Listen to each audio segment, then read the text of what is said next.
欢迎来到新兴消息频道，请订阅频道，所以大家不要错过当天最热门的新闻。我们今天的时事通讯包括以下内容：赵丽颖新剧未拍先烈，天价片筹备后，剧组的算盘早打碎了。当豪华卡司4个字再次被拍在桌面上，市场条件反射式的准备鼓掌，但这一次鼓点还没落稳，桌脚先晃了。由赵丽颖、任素汐坐镇，正午阳光操盘。都市现实题材开盘在开机消息刚确认之际，就被一连串内部风声推上了显微镜。看起来是王炸，拆开却更像一副被反复计算过风险的筹码。最响的一声咔嚓砸在钱上，这是不少业内人私下的评价。双女主阵容叠加当下身价曲线，意味着预算分配从一开始就注定紧张。剧组服化到被曝紧巴巴，并非耸听，原因不复杂，顶配演员占比上升，留给美术、场景、调研与周期的空间自然被压缩。有人会反驳，名演员能换来品牌溢价，吸引更高层级的资源。问题在于，资源是否真能在关键处转化为画面里的质感？所谓殿堂级演员的友情价客串，拍摄周期短，戏份轻，确实能让履历好看，但它替代不了长期搭建的街景、真实可用的楼盘沙盘，以及反复打磨的行业细节。观众在屏幕前能分辨名气的量与质感的稳，这是近几年被反复验证过的事实。正午阳光并非没吃过亏，上一部被反复拿来对照的生命树，制作依旧精良，却被指节奏疲软，情绪铺陈过度。经验教训摆在那儿，钱用错了地方，演技救不了结构。选择把天价阵容当作第一卖点，是一次看似稳妥，实则冒险的选择。他赌的是市场还愿意为名演员等于品质保障买单，但现实很残酷，观众的阈值已经被反复抬高。慢吞吞的叙事，悬浮的职场戏，空转的口号，都在消耗信任。而开盘要讲的是1998年福利分房到2023年楼市震荡的25年跨度。这不是一条可以用样板间里标眼神戏撑住的时间轴，它需要制度变迁、政策波动、行业伦理的具体呈现，需要能让观众在细节里对号入座的真实感。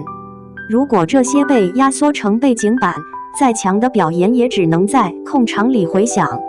真正棘手的未必是制作层面的取舍，而是题材与现实情绪的碰撞。2026年的楼市早已不是永远上涨的叙事环境，房贷、去化、挂牌、烂尾这些词汇在日常生活中的出现频率，决定了观众对楼市逆袭神话的耐心。开盘的核心故事线被描述为一位离异带娃的女销售，通过努力实现个人与片区的双重翻身。听起来励志，但问题在于它隐含的价值判断是否仍停留在奋斗就能赢的单向逻辑。当越来越多的人在现实中体验到的是结构性限制，这种叙事很容易被解读为错位的鼓励。网络上已经出现两极化声音，支持者认为现实题材需要希望，否则只剩情绪宣泄；反对者则直言，脱离真实痛点的希望只会显得轻飘。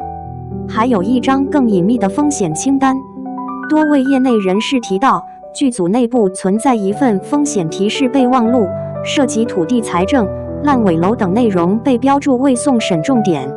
现实题材的悖论就在这里，你想贴近现实，现实却未必允许你完整呈现。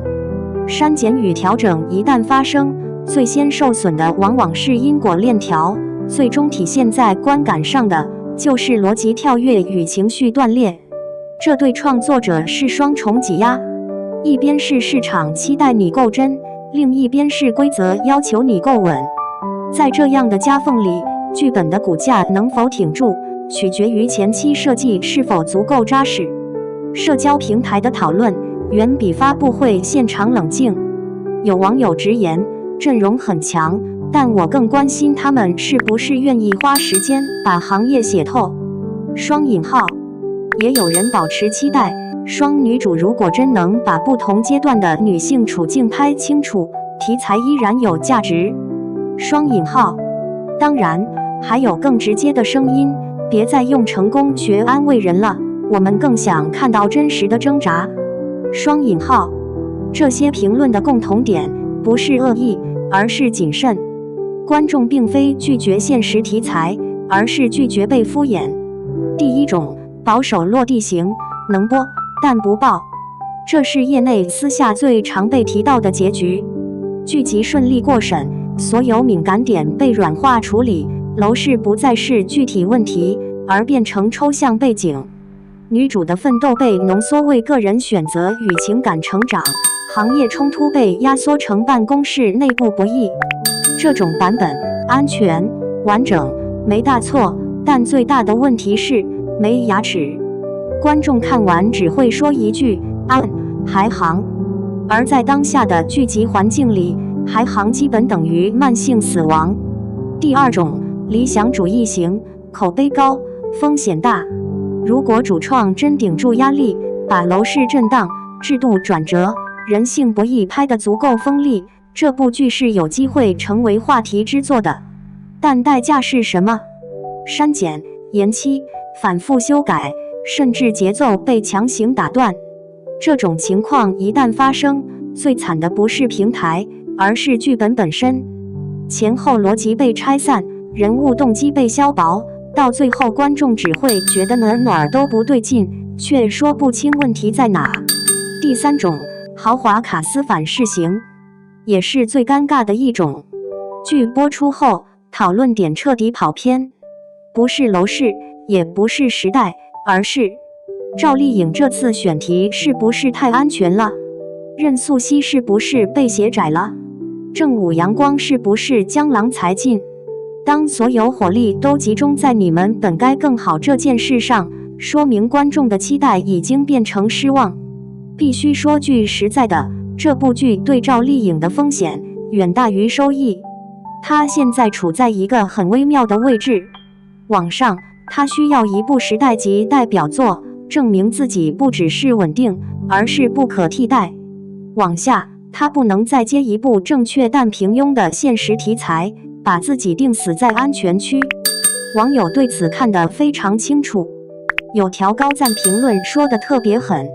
赵丽颖现在最怕的不是翻车，是拍完以后发现这部剧谁来演都一样。双引号，这话难听，但扎心。对顶级演员来说，被替代感才是职业生涯真正的警报。很多人还在替正午阳光辩护，说他们有现实题材的经验，有技术，有团队。问题是，现在的环境下，经验反而可能变成包袱。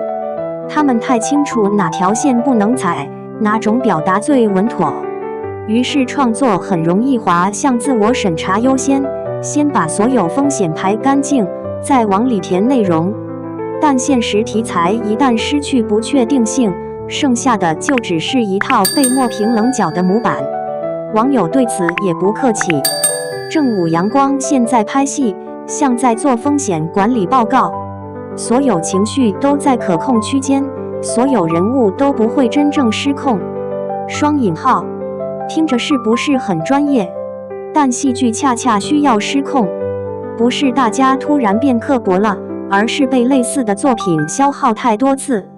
过去几年，太多现实题材打着真实的旗号，结果只拍到了表层，真正的困境不敢碰，真正的痛点轻描淡写，最后把所有压力都甩给角色的自我成长。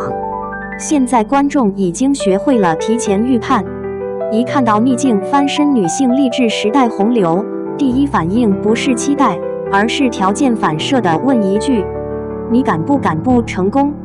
双引号，如果开盘给不出这个答案，那它再豪华，也只是旧故事换新演员。说到底，这部剧的问题不在于会不会扑，而在于有没有必要冒这么大的风险，只换一个及格分。赵丽颖政务、阳光、平台、资本，每一方都很清楚现在的局势，大家都想赢，但谁也不想先承担代价。结果就是把所有重量压在剧本身上，可惜是撑不住这么多算盘的。所以现在下结论还早，但有一点已经很清楚了：开盘从立项那一刻起，就不是一部轻松的作品。它要么证明豪华阵容仍然有意义，要么成为又一个被反复引用的反例。等真正开播那天，答案自然会出来。只是到那时，观众会不会还有耐心坐在屏幕前把这盘棋看完，就不好说了。